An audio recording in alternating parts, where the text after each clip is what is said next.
Software কোম্পানিতে কাজ করে, অনিরুদ্ধ অনেক দিন পরে কয়েকদিনের ছুটি পেয়েছিল।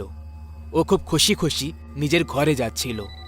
তখনই ওর বাবা ওকে ফোন করল। হ্যাঁ বাবা, হ্যাঁ চিন্তা করো না, আমি তাড়াতাড়ি পৌঁছে যাব। তাড়াতাড়ি আসবি, কিন্তু ভুল করেও জঙ্গলের শর্টকাট নিবি না, ওই রাস্তাটা ঠিক নয়। ঠিক আছে বাবা, এবার রাখছি। গাড়ি চালাতে চালাতে কথা বলাটা ঠিক না। ওকে, লাভ ইউ বাবা। অনিরুদ্ধ ফোন রেখে দিল। ওর চেহারায় ঘরে যাওয়ার খুশি পরিষ্কার দেখা যাচ্ছিল। কিছুক্ষণ পরে অনিরুদ্ধ ওই জঙ্গলটা ক্রস করল, যার জন্য ওর বাবা বলেছিল যে শর্টকাট নিবি না। কি করি, বাবার কথাটা শুনবো কি শুনবো না? কিন্তু যদি আমি শর্টকাটটা নিয়েও নিই, তাহলে বাবাকে বলবে কে? আমি ছাড়া তো আমার সঙ্গে আর কেউই নেই। তাহলে অনিরুদ্ধ ডিয়ার, ঠিক সময় ঘরে পৌঁছতে হলে তো শর্টকাট তো নিতেই হবে। তারপর অনেক ভেবেচিন্তে দেখার পর যৌবন রক্ত অনিরুদ্ধ ওর বাবার কথাটাকে এড়িয়ে দিয়ে জঙ্গলের শর্টকাট রাস্তা দিয়ে যাওয়ার জন্য সিদ্ধান্ত নিয়ে নিল। এখন এই সময়ই জানতো, না হলে ওই জঙ্গল, যে ওর ভেতরে যে অতিথিরা আসে তাদের সঙ্গে কি হতে চলেছে।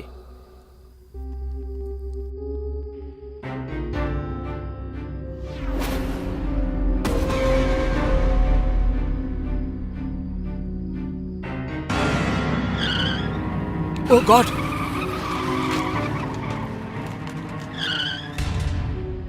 মনে হচ্ছে অ্যাক্সিডেন্টের কারণে টেম্পোরারি মেমোরি লস হয়ে গেছে।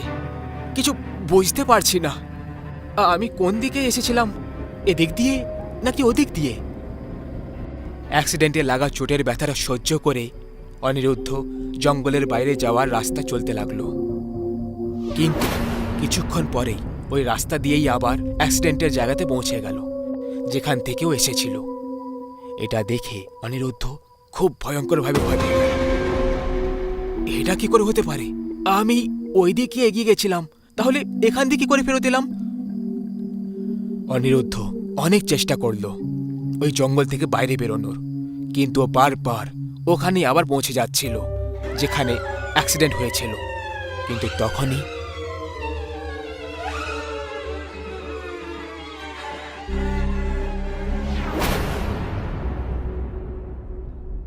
দাদা, প্লিজ প্লিজ আমার হেল্প করুন। আমার আমার এখানে অ্যাক্সিডেন্ট হয়েছিল। আমি খুব চেষ্টা করেছি জঙ্গল থেকে বাইরে বেরোনোর, কিন্তু প্রত্যেকবার আমি এখানেই ফিরে আসছি। আপনি আপনি বাইরে বেরোনোর রাস্তা জানেন? তাহলে প্লিজ আমাকে সঙ্গে নিয়ে চলুন। ঠিক আছে, বসে পড়ুন। জঙ্গলের ওই গোলকধাঁধা রাস্তায় কাউকে পেয়ে যাওয়াটা অনিরুদ্ধের জন্য কোনো বরদানের থেকে কম ছিল না। আমার নাম অনুপম। আমার নাম অনিরুদ্ধ। আপনি জঙ্গলের রাস্তা দিয়ে কেন এলেন? বাবা মানা করেছিল, কিন্তু বাড়ি যাওয়ার তাড়াহুড়োয় আমি এই শর্টকাট নিয়ে নিলাম আর ফেসে গেলাম। অনুপম অনিরুদ্ধকে জঙ্গলের বাইরে তো নিয়ে গেল, কিন্তু সে নিজে তার গাড়িটাকে জঙ্গলের বাইরে নিয়ে এলো না। আপনার গন্তব্যস্থল এসে গেছে, জঙ্গল এখানে শেষ হচ্ছে। আপনি আমাকে আপনার মতো আরো অনেক লোকের সাহায্য করতে হবে।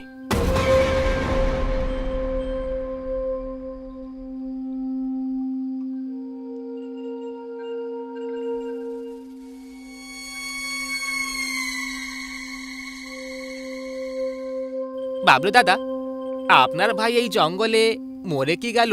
আপনি তো এখানে নিজেরই ঠিকানা করে ফেললেন। এখানে থাকলে মনে হয় যে ও আমার আশেপাশেই আছে।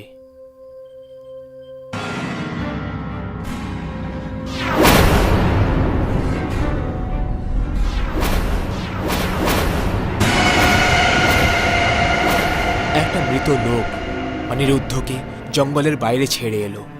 এটা ভাবা মাত্রই ওর অবস্থা খারাপ হয়ে গেল।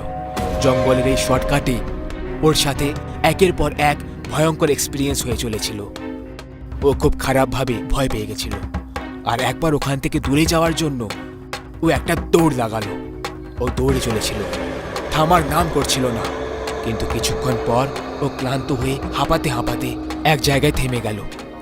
তখনই ওর নজর সামনে পড়ল। ওর চোখের সামনে ওর গাড়িটা ছিল। ও আবার ওখানেই পৌঁছে গেল যেখানে ওর অ্যাক্সিডেন্ট হয়েছিল। এটা এটা কি হচ্ছে আমার সঙ্গে? আমি পাগল হয়ে যাব। আমি বারবার এখানে কেন চলে আসছি? কারণ তুমি আমার মতো মরে গেছো, আর এই ব্যাপারে তুমি জানো না। ওই দেখো,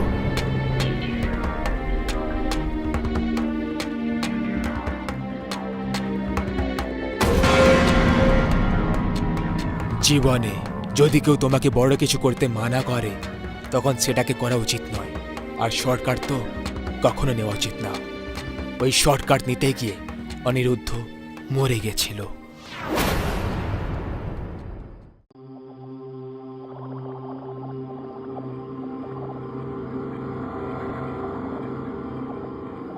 আরে यार, এই কারেন্টের নাটক তো রোজের নাটক হয়ে গেছে। একটু আবহাওয়া খারাপ হলো না, আর এই রুট কার বাপের বাড়ি চলে যায় কি জানি। কখনো কখনো মনে হয় যে আমরা কোনো বাংলোতে নয়, কোনো ভূত বাংলোতে থাকি। ঠিক বলেছ।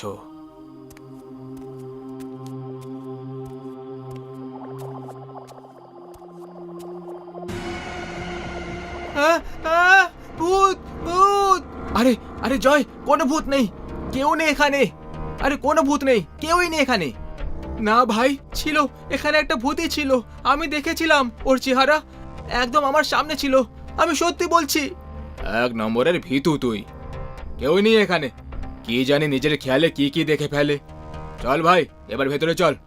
অনেক কাজ বাকি পড়ে আছে। হাত মুখ ধুতে হবে, রান্না করতে হবে, তারপর খেতে হবে। চল।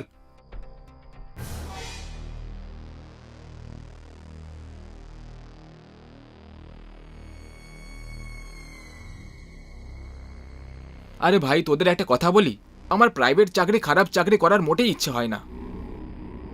চাকরি করার ইচ্ছে তো আমারও হয় না, কিন্তু কি করি, করতে তো হবেই। আবে গাধা, যদি চাকরি না করিস তাহলে কামাবি কি আর খাবে কি? আর বাড়ির লোকেদের টাকা কি করে পাঠাবি? টাকা গাছে তো ফলে না যে যখন খুশি লাভ দিয়ে পেড়ে নেব।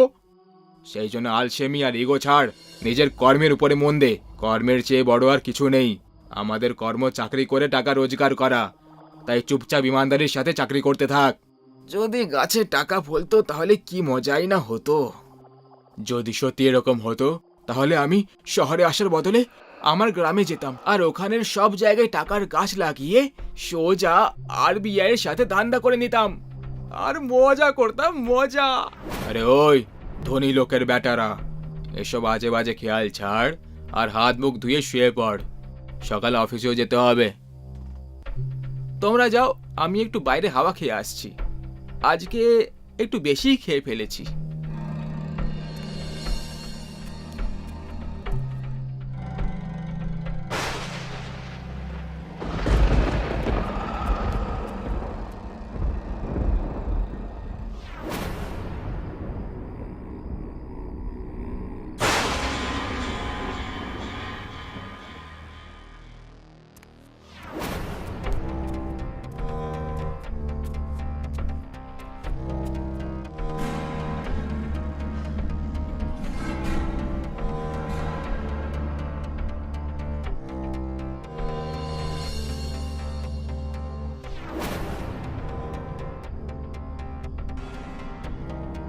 এতগুলো টাকা, টাকাই টাকা।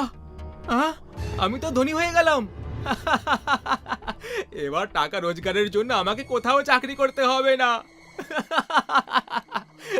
এত এত টাকা দিয়ে তো আমি নিজেই মালিক হয়ে যেতে পারবো। খুব মজা করবো এবার আমি। এবার দেশ বিদেশে গিয়ে ঘুরে বেড়াবো। এবার তো টাকাই টাকা আছে আমার কাছে।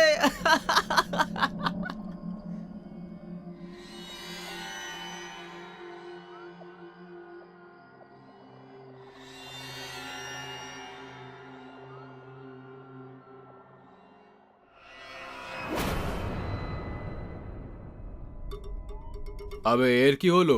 এখনো রেডি হসনি কেন? অফিস যাবি না নাকি? না, যাব না। এই চাকরি টাকরি আমার দ্বারাই হবে না। সেই জন্য আমার এই রেজিগনেশন বসের মুখে ছুঁড়ে মারবি। ইয়ার্কি ছাড় আর তাড়াতাড়ি রেডি হয়ে যা। আমি ইয়ার্কি করছি না আমার বন্ধু, এটা তো আমার দিব্য চক্ষু খুলে গেছে ভাই। দিব্য চক্ষু খুলে গেছে মানে আমার চোখ খুলে গেছে বন্ধু আমার। আমি খুব তাড়াতাড়ি নিজের বিজনেস শুরু করব। সেই জন্য এই রেজিগনেশনটা বসের মুখেই ছুঁড়ে মারবি। তুই সত্যি সিরিয়াস নাকি সকাল সকাল ভাং খেয়ে বসে আছিস? যখন কোনো মানুষ তার সঠিক পথ খুঁজে পেয়ে যায় না, তখন তার এভাবেই মজা ওড়ানো হয় যেভাবে তুই ওড়াচ্ছিস। কিন্তু এখন ব্যাস ভাই, আমি আমার লাইফে বড় কিছু করতে চাই, যার সময় এসে গেছে। আমি তো বলছি যে তোরা দুজনে চাকরি ছেড়ে দে আর আমার সঙ্গে জুড়ে যা, পার্টনার হয়ে যা আমার। স্টার্ট আপের এমন ঝান্ডা কাটবো যে কোটি টাকার কোম্পানিকে আরব টাকার কোম্পানি বানিয়ে দেব। বল কি বলিস তোরা? দেখ ভাই, সত্যি বলবো তো আমার মনে হচ্ছে যে কাল রাত তোর খুব জ্বর হয়েছিল। সেটা তোর মাথায় চড়ে নাচছে না শুধু, বরং তাণ্ডব করছে তাণ্ডব। তুই আজকে আরাম কর আর ভালো করে ভাব যে তুই আজ কি বলছিস। আমরা সন্ধেবেলায় মিলবো, চল রে। Hello, Bombay hotel. আপনার ওখানে যতগুলো চিকেন আর পনিরের আইটেম তৈরি হয় সব কিছুর এক একটা প্লেট, আর তার সাথে chocolate ice cream, gulab jamun, orange juice, malai lassi তাড়াতাড়ি হোয়াইট হাউস রোডে বাংলো নম্বর 1-এ পাঠিয়ে দিন।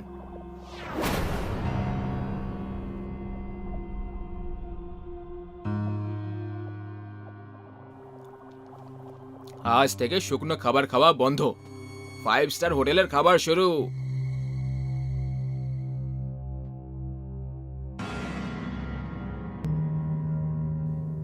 বাহ, কি দারুণ খাবার ছিল, দারুণ মজা হলো। পেট পুজো তো হয়ে গেল, এবার একটু শপিংও করা যাক।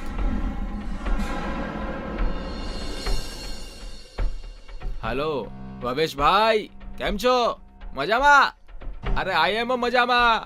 আচ্ছা ভাই, আপনার কাছে যত রকমের ব্র্যান্ড আছে না, মানে যা কিছু আছে, সেগুলোর ডিট্টো 3-3টে পিস পাঠিয়ে দাও। যেমন কি মিডিয়াম সাইজের শার্ট 3টে, টি শার্ট 3টে, 30 সাইজের জিন্স 3টে, ঘড়ি 3টে, আর 8 নম্বরের 2টো চপ্পল, আর 9 নম্বরের।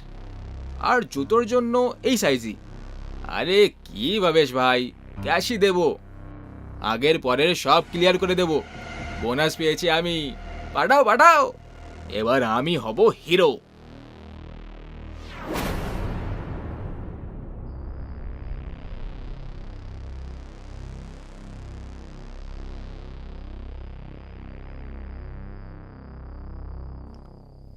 এই নতুন জুতো চপ্পল আর কাপড় দেখে তো সুভাষ আর জয়ও খুব খুশি হয়ে যাবে।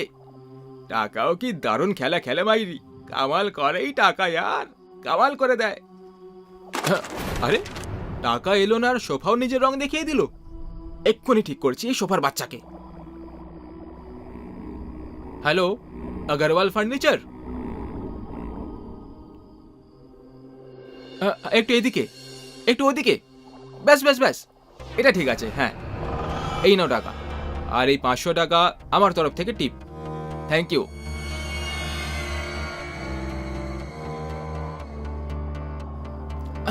এবার ঠিক লাগছে।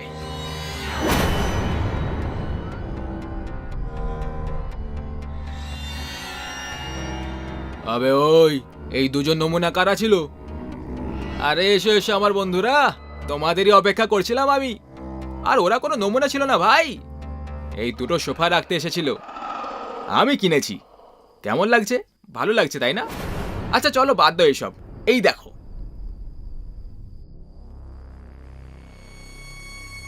আবে কি রে এইসব, আর এতগুলো জিনিসপত্র কার? কিছু আমার আর কিছু তোমাদের দুজনের। আমাদের?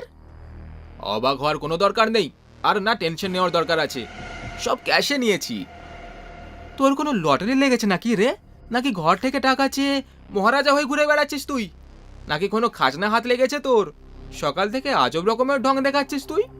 আরে আমার ভাই, তোমাদের যা ভাবার ভাবতে পারো, আর নিজের নিজের জিনিস নিয়ে এনজয় করো। অমর, সত্যি করে বল, তুই কোনো চোরে গ্যাং জয়েন করে নিসনি তো? মানে এই সব কিছু তুই চুরির টাকা কিনেছিস তাই না? করে দিলে তো ইনসাল্টের অপমান ভাই।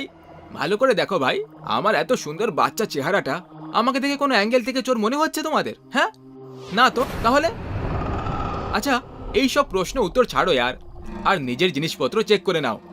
ফিটিং উইটিং ওপরে নিচে হলে তাহলে বদল করে নেব। এত কড়া কড়া নোট যে দিয়েছি। আরে বসো ভাই यार।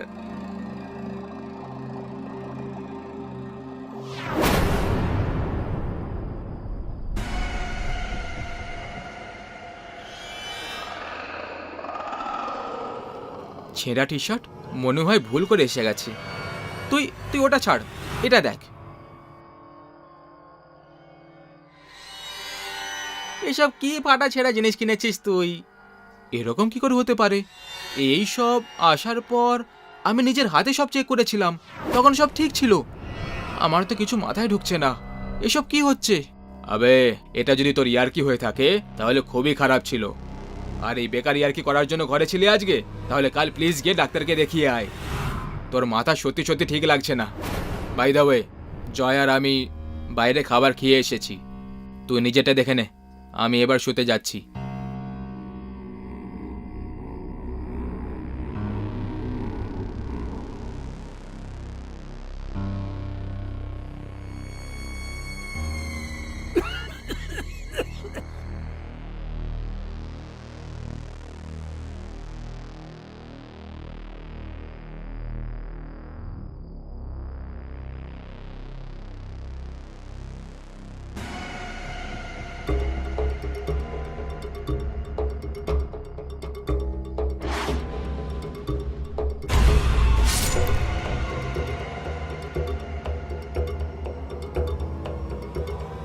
আবে ইয়ার অমর, না ভেতরে আছে না বাইরে না টয়লেটে, এত সকাল সকাল কোথায় উধা হয়ে গেল? বাদ দে না ভাই, আজকে তো আমাদের টার্ন পরিষ্কার করার, সেটাই করে চলে যাই না ইয়ার।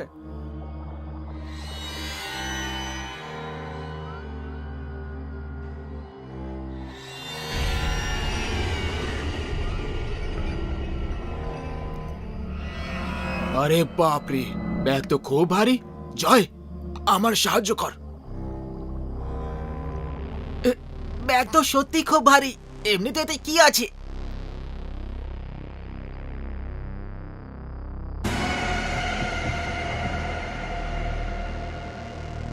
এতগুলো টাকা?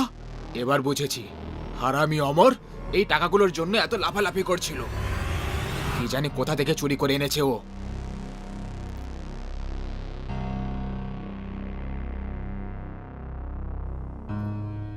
এতে কি লেখা আছে? কোন গিরধর নামের লোকের অ্যাড্রেস। আমার মনে হয় এই টাকাগুলো ওই লোকটারই। ওই লোকটার টাকা ছিল বল, এখন এই টাকাগুলো আমাদের। তাদের চুরির টাকা হোক না কেন। পাগলামি করিস না, অন্যের টাকায় নজর দেওয়া মোটেই ভালো কথা নয়। পাগল আমি নই, পাগল তুই একটা, যে ঠাকুর লক্ষ্মীর এভাবে অপমান করছিস। যদি তোর আপত্তি না থাকে তাহলে এর 3টে ভাগ করে নেব, যদি থাকে তাহলে এই টাকা 2 ভাগে ভাগ হবে। আর এই আমাদের টাকা অন্য কোথাও যাবে না। চুপ কর, টাকা দেখেই একেবারে পাগল হয়ে গেছে। এগুলো চুরির টাকা, আর তুই ভাগাভাগির কথা বলছিস। দেখ, আমি অ্যাড্রেসে যাচ্ছি, আগে আমি গিরধরের সঙ্গে কথা বলে ঠিক করে জানবো এই টাকাগুলো সত্যিটা কি। যদি সেই মালিক বেরোয় তাহলে আমরা এই টাকা তাকেই ফেরত দিয়ে দেব, আর অমর এলে শালাকে বেঁধে কোনো এক কোণে বসিয়ে দিবি। আমি এসে কথা বলবো।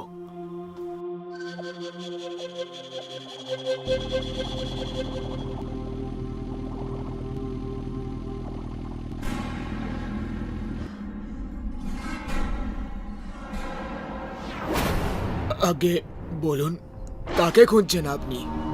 আপনার নাম কি গিরধর? আগে আমি গিরধর, বলুন। গিরধর বাবু, আমরা একটা ব্যাগ পেয়েছি, ওই ব্যাগে আপনার অ্যাড্রেস লেখা ছিল, তাই আমি এখানে চলে এলাম। যদি আপনি ওই ব্যাগের রং আর তাতে কত টাকা ছিল বলে দেন তাহলে আমি সেটা আপনাকে ফিরিয়ে দেব। ভেতরে এসো, বসো। ওই ব্যাগটা কালো রঙের, তাই না? আগে মানে ওটা আপনারই ব্যাগ? তুমি ওই কালো ব্যাগটা ওই ঘরে পেয়েছো হবে, যেখানে আমার মেয়ে রাগিনী আর জামাই শেখর ছিল। শেখর আমার মেয়ের জীবনটাকে একেবারে মুশকিল করে দিয়েছিল। 1 নম্বরের লোভী বাজে একটা লোক ছিল, প্রত্যেক দিন টাকার জন্য আমার মেয়েকে ধরে মারতো।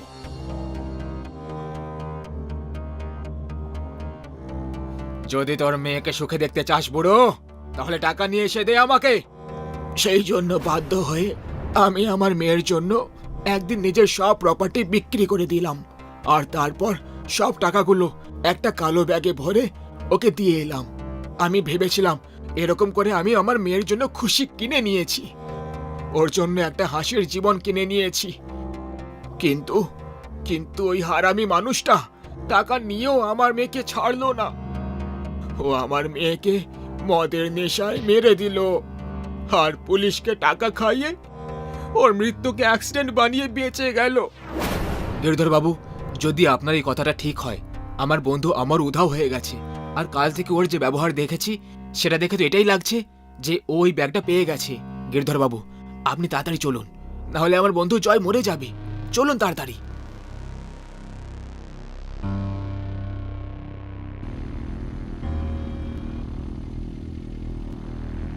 আরে यार, এই সুভাষ শালা পাগল হয়ে গেছে। যে ঘরে আসা এতগুলো লক্ষ্মীকে ফেরত দেওয়ার কথা ভাবছে।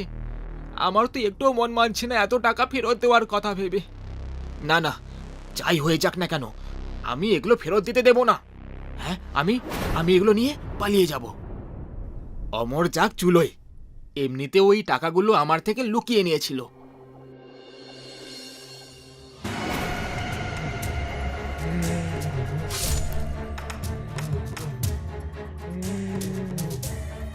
জয়, রাগিনী, আমার মেয়ে। বাবা, তোমাকে একটা কথা বলার ছিল। যৌতুক দেওয়াটা ঠিক নয় বাবা, কারণ মেয়েদের খুশি টাকা দিয়ে নয়, বরং একটা ভালো জীবন সঙ্গী খুঁজেই কেনা যেতে পারে। তোমার টাকা অনেক সামলে রেখেছি আমি। যে কেউ ভুল উদ্দেশ্যে এটাতে হাত লাগিয়েছে, আমি তাদের মেরে ফেলেছি।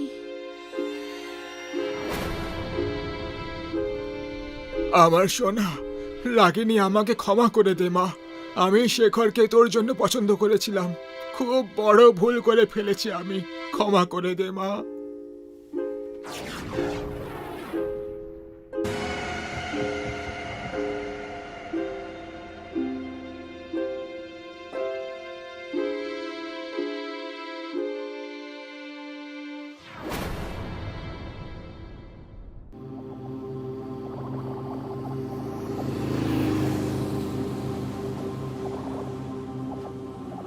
জয়, বাইক দাঁড় করাও। কি হয়েছে? দাঁড়াও না। আরে বলো আগে। উফ বাবা, তুমি দাঁড়াও না। তুমি জানো এখানে পাশেই একটা ভালো কুলের গাছ আছে। সেই কুলগুলো কিন্তু খুব মিষ্টি। চলো না কটা কুল পেরে নিয়ে তারপরে যাই। আরে বাবা, এত রাতে এই সমস্ত কাজ কে করে? যদি জন্তু জানোয়ার চলে আসে? আমরা কাল সকালে আসবো। কাল না, আমি আজকে এক্ষুনি পারবো। ওকে বাবা, লেটস গো।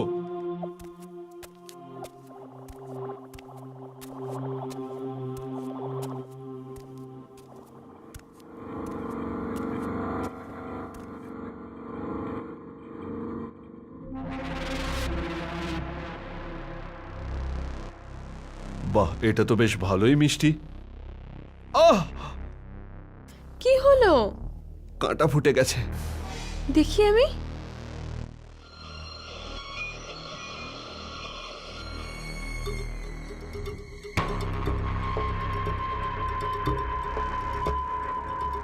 আরে কি হয়েছে তোমার? কি হয়েছে? আরে কি হয়েছে? কি হয়েছে?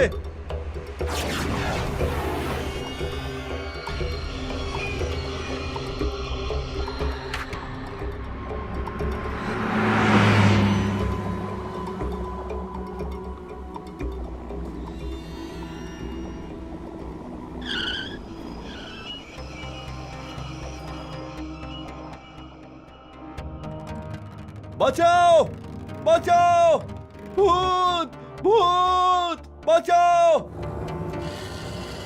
বাঁচাও, বাঁচাও।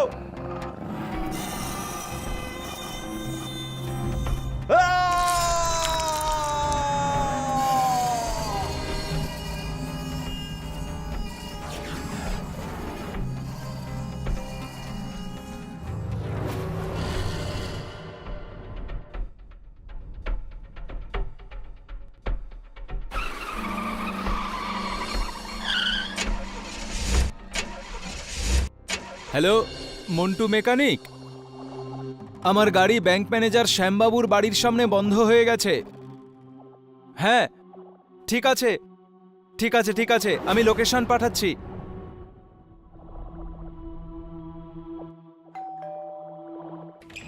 আরে ডক্টর কিশোর, আমার ভাই, এসো এসো, ভিতরে এসো। হ্যাঁ, বলো বলো, হঠাৎ আজকে আমার বাড়িতে কি মনে করে এলে? আরে কিছু না শ্যাম, আসলে আমি বাড়ি যাচ্ছিলাম, কিন্তু আপনার বাড়ির সামনে আমার গাড়িটা খারাপ হয়ে গেল, তাই এখানে চলে এলাম। তার মানে গাড়িটা খারাপ না হলে তোমার বন্ধুর বাড়িতে তুমি আসতে না? সেরকম কিছু নয় বন্ধু। তাহলে ব্যাপারটা কি? তোমাকে দেখে চিন্তিত মনে হচ্ছে, কি হয়েছে তোমার?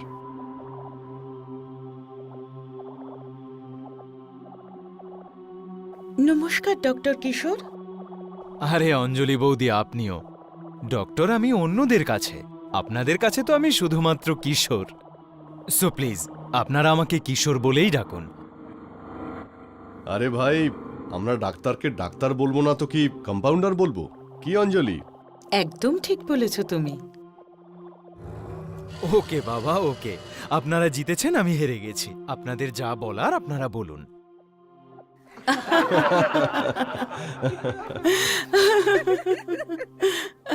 এই না হলে আমার বন্ধু।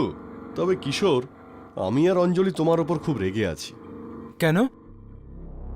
কেন মানে কি? তুমি আমাদের সঙ্গে দেখা করতেই আসো না। তুমি শুধু ফোন করলেই বলো আজকে যাব, কালকে যাব। কি কি বলি বলুন তো, যবে থেকে আমি সিনিয়র ডক্টর হয়েছি অন্যদের সাথে দেখা করা তো দূরস্থ, ঠিকমতো খাওয়া দাওয়া করারও সময় পাচ্ছি না। তার উপর আবার অপারেশনের এত কেস, একটুও সময় নেই। বাবা, মা,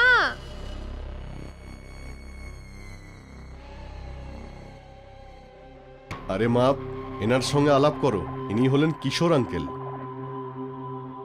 নমস্কার কিশোর আঙ্কেল। নমস্কার। রিমা মা, তোর তো কাল আসার কথা ছিল, তাহলে আজ হঠাৎ করে?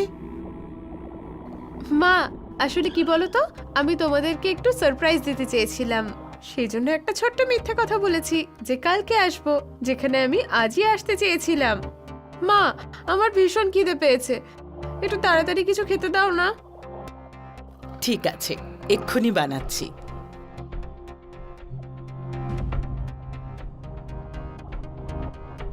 শ্যাম, এই মেয়েটিকে? আপনার মেয়েকে তো ছোটবেলায় আপনি আর অঞ্জলি বৌদি মেরে দিয়েছিলেন, তাই না?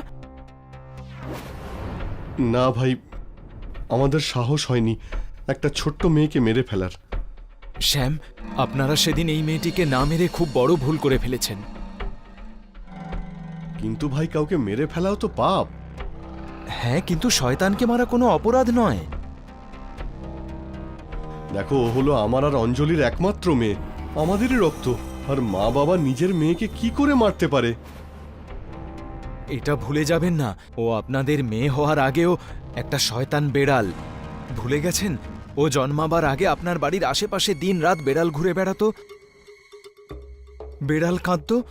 তখন আমিই তো বলেছিলাম যে বেড়ালদের 9টা জীবন হয়, কিন্তু কোনো বেড়াল যদি তার আগের 8টা জীবন সে সম্পূর্ণভাবে কাটিয়ে ফেলতে পারে, আর সেই সময় সে যদি অসুস্থ হয়ে কিংবা অ্যাক্সিডেন্টে না মারা যায়, তাহলে তার শেষ জন্ম মানে 9ম জীবন একজন মানুষ হিসেবে সে কাটায়।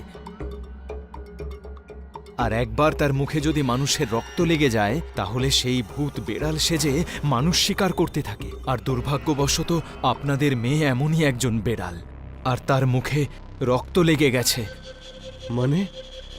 মানে আপনি কাল বলেছিলেন না যে আমি এত চিন্তিত কেন? শুনুন, এটাই হলো আপনার মেয়ের সত্য। তুমি বলছো তুমি অন্ধকারে ওকে ভালো করে দেখতেই পাওনি, তাহলে তুমি শিওর হয়ে কি করে বলছো যে ও রেবাই ছিল? মুখ হয়তো দেখতে পাইনি, কিন্তু ওর পরে থাকা পোশাক আমি দেখেছি, আর সে ঠিক ওরকমই পোশাক পরেছিল যেরকমটা রেবা পরে আছে এখন। আমি তোমার কথা বিশ্বাস করি না। আমার মেয়ে কাউকে মারতেই পারে না। দেখুন বন্ধু, আমি আপনার ফিলিংসটা বুঝতে পারছি, কিন্তু যা সত্যি সেটা সত্যি। সম্ভব হলে ওকে ছেড়ে দূরে কোথাও চলে যান। কাকে ছেড়ে দূরে যাওয়ার কথা বলছো তুমি কিশোর আঙ্কেল? কারোর সাথে তো না মা। এই নাও, তোমাদের জন্য রইল গরম গরম আদা দেওয়া সুন্দর চা। এবার আমি চললাম কিচেনে মাকে একটু সাহায্য করতে। বন্ধু, আপনার মেয়ে যদি আমাদের কথা শুনে ফেলে তাহলে অনর্থ হয়ে যাবে। তুমি টেনশন নিও না, ও নিশ্চয়ই শোনেনি। তুমি চা খেয়ে নাও। ক্ষমা করবেন বন্ধু, আমায় এখন যেতে হবে। বাঁচাও! বাঁচাও বাঁচাও!